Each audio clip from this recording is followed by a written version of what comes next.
Picture this. The year is 42,020. You're a nomad walking your way across the mountains high, valleys low and rivers wide. You trundle through bush and cross the forest land. Everything goes silent. You hear a rough panting and hack through to the clearing ahead.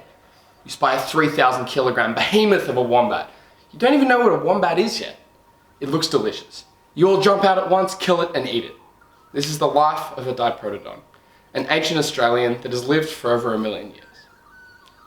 The diprotodon, which means two forward teeth in Greek, was a marsupial, meaning it had all the bodily and reproductive functions of a mammal, but the females had a pouch to carry their young.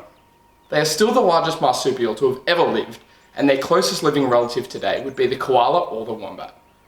The diprotodon was a herbivore, making 200-kilometre round trips per year, tracking its preferred leaves, grasses and bushes. Bergman's rule explains that the colder climates produce large animals due to the fact that the bigger the animal, the better it can retain heat and energy. Around 40,000 years ago, the final diprotodons died. Australian paleontologists still debate today how it happened, whether it was climate or humans. By looking at when the teeth formed, you can figure out a specimen's diet and the climate around the time it lived. Differences within teeth of different diprotodon eras mirror the climate variability.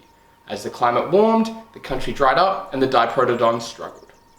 The Earth's climate is forever shifting, and you can see the oscillation using the Milankovitch cycles, the effect of the Earth movement in space, which bring us closer to or further from the sun. A study of charcoal deposits show high bushfire activity from when the climate was warmer, 70 to 28,000 years ago. Australia has trees that have been burnt down in their DNA, like a green phoenix returning from the ashes.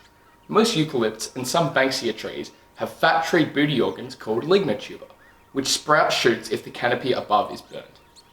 The largest lignotuber recorded is a redwood tree called the Old Bottlebutt that scored 830 points on the National Registry of Big Trees. These fires may not have wiped out the majority of the Australian megafauna, but burnt enough of the herbivore's regular day-to-day vegetation for the diprotodon and the gang to have to go hungry. The other edge of the sword that so gracefully slayed in the diprotodon extinction is the idea that humans did it, hunting through the plains, murdering every single one they stumbled across.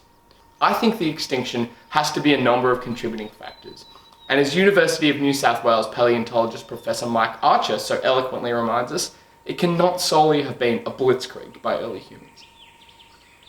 I stumbled across this article which helped further my understanding of why the diprotodon was so few in numbers. The headline was, "Ancient Sex Secrets of a Prehistoric Marsupial," and I was hooked. The article taught me that Gilbert Price from the University of Queensland and his team were looking at all the different shapes and sizes of our diprotodon bones, trying to figure out if they were multiple species or the one. They discovered that in large groups of diprotodon, the majority were female, and the battle scars on the largest fossils show that there were fierce competition for mates.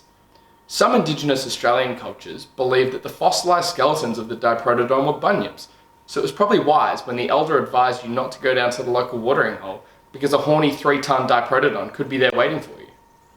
Diprotodon are weird, wacky, beautiful behemoths, and an incredible example of the fantastic fauna that lived in antiquity. All animals are unique and beautiful, so make sure you do your part to create a better world. We're animals too. Yip yip!